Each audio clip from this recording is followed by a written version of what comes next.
My name is Louise Umutoni, and I am a student at the University of Ottawa doing politics and communications. And I also work as a journalist here in Ottawa. Tell me your impression about Rwanda Day in Toronto, especially because it's happening here for the first time. First of all, it was very exciting. I haven't lived in Canada that long, so I didn't know how important it was that it was actually happening in Canada for the first time. But I did get the sense from other people that it was something really big. And it's very exciting having it in Canada. Last year was in Boston. I couldn't go, so having the opportunity to go and this year was very exciting for me. And also Canadian and Rwandan relations. It's sort of a very important thing for us to have that sort of understanding that Canada does have that bond with Rwanda. So for this event, this particular day, what do you think stood out for you? I think what was particularly exciting for me and what stood out the most was that there was such a large number of people.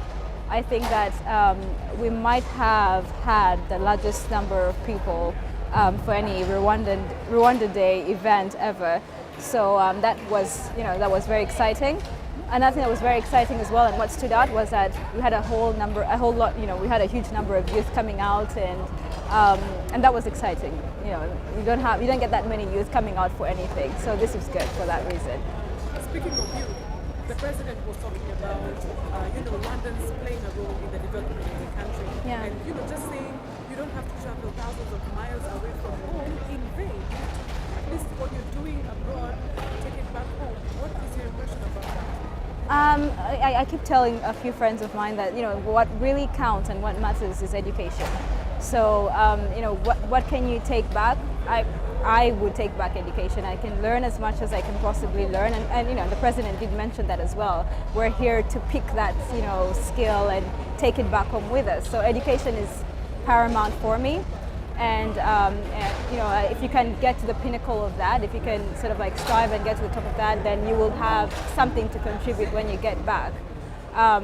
If you don't have that, I don't know, I'm not going to sort of like specify and say it's just education. There's lots of things you can get into.